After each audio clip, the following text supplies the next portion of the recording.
Group 2 പാസ്സായി. പാസ്സായി. വീട്ടിലുള്ളവരുടെ സന്തോഷം കാണുമ്പോൾ. ഹലോ. ഇപ്പോൾ ഞങ്ങൾ CA ഗ്രൂപ്പ് 2 പാസ്സായി. നവംബർ അറ്റംപ്റ്റിലായിരുന്നു പാസ്സായത്. അവസാനം വിശ്വസിക്കാൻ പറ്റുന്നില്ല, ഇത്രയും കഷ്ടപ്പാടും എല്ലാം കഴിഞ്ഞ് അവസാനം പാസ്സായപ്പോ വീട്ടുകാരുടെ സന്തോഷം അല്ലേ. നമ്മുടെ ഹാർഡ് വർക്ക് പേ ഓഫ് ചെയ്ത് എല്ലാം കഴിഞ്ഞ് നിൽക്കുന്ന ഒരു സ്റ്റേജിലാണ് ഞങ്ങളിപ്പോൾ നിൽക്കുന്നത്. ശരിക്കും പറഞ്ഞാൽ സന്തോഷം എന്തോരം ഉണ്ടെന്ന് പറഞ്ഞറിയിക്കാൻ പറ്റില്ല.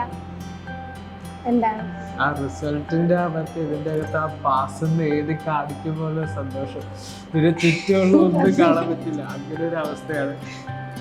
പിന്നെ അത് കഴിഞ്ഞ് ഇനി ആർട്ടിഫിഷ്യപ്പ് ചെയ്യണം. ഇതെല്ലാം ഈ സ്റ്റേജ് വരെ എത്തിയത് ഇവിടുത്തെ ലക്ഷ്യയിലെ ഫാക്കൽറ്റി, ഇവിടുത്തെ അറ്റ്മോസ്ഫിയർ, പഠിക്കാനുള്ള ഇത് അവരെ ഇൻകൾക്കേറ്റ് ചെയ്യും. പിന്നെ കുറെ തവണയൊക്കെ അവര് ഓരോന്ന് പറയും, എല്ലാ ദിവസവും വരണം, എല്ലാ ടെസ്റ്റ് അറ്റൻഡ് ചെയ്യണം. അപ്പൊ ഒക്കെ കുറച്ച് വെറുപ്പായിരുന്നു. പക്ഷെ അവസാനം അതൊക്കെ അതുകൊണ്ടൊക്കെ ഒരു ഉപകാരം ഉണ്ടെന്ന് അവസാനം റിസൾട്ട് വന്നപ്പോഴാണ് നമ്മൾ കാണുന്നത്. ലക്ഷ്യം ഒരുപാട് സപ്പോർട്ട് ചെയ്തിട്ടുണ്ട്. അതുപോലെ അവരുടെ പേഴ്സണൽ മെന്റർഷിപ്പും അടിപൊളിയായിരുന്നു. അവർ എല്ലാ ദിവസവും നമ്മൾ പഠിച്ചൊന്ന് ഫോളോ അപ്പ് ചെയ്യും, നമുക്ക് സ്റ്റഡി പ്ലാൻ തരും. അപ്പോൾ തന്നെ നമുക്കൊരു ഐഡിയ ഉണ്ട് എന്താ ചെയ്യണ്ടേ, എന്താ പഠിക്കണ്ടേ, ഡെയിലി നമുക്ക് പഠിക്കാനുള്ള കാര്യങ്ങളൊക്കെ നമുക്കൊരു ഐഡിയ ഉണ്ടായിരുന്നു. അതും ഒരുപാട് ഹെൽപ്ഫുൾ ആയിരുന്നു.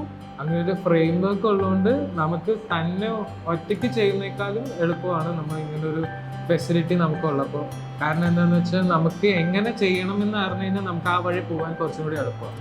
നമ്മുടെ സ്പീഡിൽ തന്നെ നമുക്ക് പോകാൻ പറ്റും. എന്നാലും നമുക്ക് ആ വഴി അറിയുന്നതിൻ്റെ ഒരു എളുപ്പം അത് നമുക്ക് തന്നെ പഠിക്കുമ്പോഴോ വേറൊരു സ്ഥലത്ത് ഇങ്ങനെ പഠിക്കുമ്പോഴോ നമുക്കത് കിട്ടില്ല. ഫാക്കൽറ്റീസും ഭയങ്കര സപ്പോർട്ട്, ഭയങ്കര മോട്ടിവേഷൻ ആയിരുന്നു. അവരെപ്പോഴും വരും, പരിസരം ചൂടാക്കി വെക്കണം. അതുപോലെ അങ്ങനെ പരിസരം ചൂടാക്കി വെക്കാൻ അവർ ഒരുപാട് മോട്ടിവേഷനും, അതുപോലെ ക്ലാസ് കഴിഞ്ഞിട്ടാണെങ്കിലും വിളിച്ച് ചോദിക്കും എക്സാം എങ്ങനെ ഉണ്ടായി, ഗൂഗിൾ ഫോം വഴിയൊക്കെ ഞങ്ങളുടെ ഫീഡ്ബാക്ക് ഒക്കെ അറിയുകയൊക്കെ ചെയ്യുമായിരുന്നു. ഇനി ആർട്ടിഫിഷ്യപ്പ് ചെയ്യണം, ഫൈനൽസ് പാസ്സാവും, അതാണ് ഇനി അടുത്ത.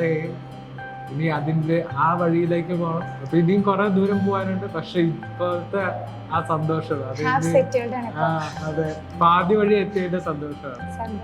പിന്നെ സ്കൂളിലൊക്കെ ആയിരുന്നപ്പോ തൊട്ട് കേൾക്കുന്ന കോമേഴ്സ് ഭയങ്കര ബോറിംഗ് ആണ്, കോമേഴ്സ് പഠിക്കുന്നവരൊക്കെ ബോറിംഗ് ആണ്, പേപ്പറും പേരയും മാത്രമേ തോന്നുള്ളൂ. അപ്പൊ അങ്ങനെ ഒരു ഇതാണ്.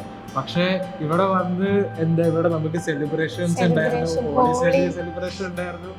അതൊക്കെ അടിപൊളിയായിരുന്നു. കോളേജ് ലൈഫ് ഇല്ല എന്ന് പറയുന്നതേ ഒരു മിത്താണ്. ഇവിടെയാണെങ്കിൽ നമ്മൾ കുറെ ഫ്രണ്ട്സ് ഉണ്ടാക്കുന്നു, ടീച്ചേഴ്സ് തന്നെ നമ്മുടെ ഫ്രണ്ട്സ്. ക്ലാസ് റൂം പിന്നെ പറയണ്ട, AC ആണ്, സെറ്റപ്പ്. കോളേജിലൊക്കെ പോയാൽ ഇങ്ങനത്തെ ഒരു ഫെസിലിറ്റി നമുക്ക് കിട്ടില്ല. പിന്നെന്താ ഇവിടുത്തെ നമ്മൾ പഠിപ്പിക്കുന്നതാണെങ്കിൽ ഫുൾ ബ്ലാക്ക് ബോർഡിൽ നിന്ന് പഠിപ്പിക്കുന്നുള്ള കുറെയൊക്കെ നമുക്ക് ഓൺലൈനായിട്ട് പഠിക്കുന്നു. ടെസ്റ്റ് ആണെങ്കിലും ചിലതൊക്കെ നമ്മൾ ഓൺലൈൻ പോലെ MCQ ഒക്കെ ചെയ്തായിരുന്നു. അപ്പൊ എല്ലാം നല്ല digital monthly test, weekly test ഒക്കെ നമുക്ക് പോർഷൻസ് റിവൈസ് ചെയ്യാനൊക്കെ നമുക്ക് മെറ്റീരിയലും ഇവിടുന്ന് പ്രൊവൈഡ് ചെയ്തായിരുന്നു. അത് വെച്ച് ഇപ്പൊ നമുക്ക് ടെക്സ്റ്റ് ബുക്ക് ഭയങ്കര കണ്ടന്റ് ഹെവിയാണ്. അപ്പൊ നമുക്ക് ആവശ്യമില്ലാത്തൊക്കെ പഠിക്കുന്ന കാര്യം ഇതിപ്പോ ഇവര് തരുന്ന മെറ്റീരിയൽ കുറച്ചും കൂടി എളുപ്പമുണ്ട്. ക്വസ്റ്റ്യൻ ബാങ്ക്സ് ആയിരുന്നു ഇവർ തന്നത്, ഭയങ്കര ഹെൽപ്ഫുള്ളായിരുന്നു. പിന്നെ ഇവിടുത്തെ എന്ന് വെച്ചാൽ നമ്മള് ചില സ്ഥലത്തൊക്കെ നമ്മൾ കേൾക്കുന്നത് ക്ലാസ് റൂമില് എല്ലാവർക്കും കേൾക്കാൻ പറ്റില്ല, വലിയ ക്ലാസ് റൂമാണ്. ഇവിടെ ക്ലാസ് റൂമിന്റെ ഇതാണെങ്കിലും എല്ലാ ഫെസിലിറ്റി ഉള്ളതുകൊണ്ട് ക്ലാസ് എല്ലാം കേൾക്കുന്നുണ്ട്.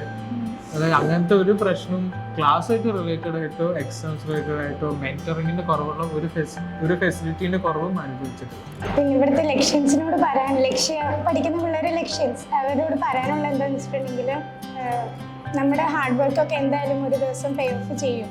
അതിപ്പോൾ ഒരുപാട് നമ്മുടെ മെന്റൽ സ്ട്രെസ് ഉണ്ടാകും. പക്ഷെ നമുക്ക് കുറച്ചൊക്കെ സാക്രിഫൈസ് ചെയ്യേണ്ടി വന്നാലും ആ സാക്രിഫൈസ് എല്ലാം ഒരു ദിവസം നമ്മൾ സാക്രിഫൈസ് ചെയ്ത് കൊടുത്ത് നമ്മൾ അഭിമാനിക്കുന്ന ഒരു ദിവസം വരും എന്തായാലും. സോ ഡെഡിക്കേറ്റഡ് ആയിട്ട് പഠിക്കുക, ഡിറ്റർമൈൻഡ് ആയിട്ട് പഠിക്കുക, കൺസിസ്റ്റൻസി അത് ഏറ്റവും ഇമ്പോർട്ടൻ്റ് ആണ്. ഒരു ദിവസം പഠിച്ച് പിന്നെ ബ്രേക്ക് എടുത്ത് പിന്നെ പഠിക്കാം ആ ഒരു മൈൻഡ് അല്ലാതെ പഠിച്ചു തുടങ്ങിയാൽ അത് കണ്ടിന്യൂസ് ആയിട്ട് എല്ലാ ദിവസവും പഠിക്കുന്ന കാര്യങ്ങൾ അന്നന്ന് പഠിക്കുക. അങ്ങനെയുള്ള ചെറിയ ചെറിയ സ്റ്റെപ്പൊക്കെ നമ്മൾ ഇന്ന് എടുത്തു വെക്കുന്നത് നാളെ വലിയൊരു സക്സസ്സിലോട്ട് നമ്മൾ എത്തിക്കും. So keep going.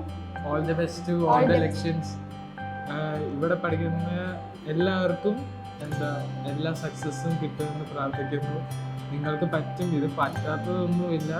പക്ഷേ കുറേ ഹാർഡ് വർക്ക് പിന്നെ കൺസിസ്റ്റൻസി അതുണ്ടെങ്കിൽ എവറിത്തിങ് ഇസ് പോസിബിൾ.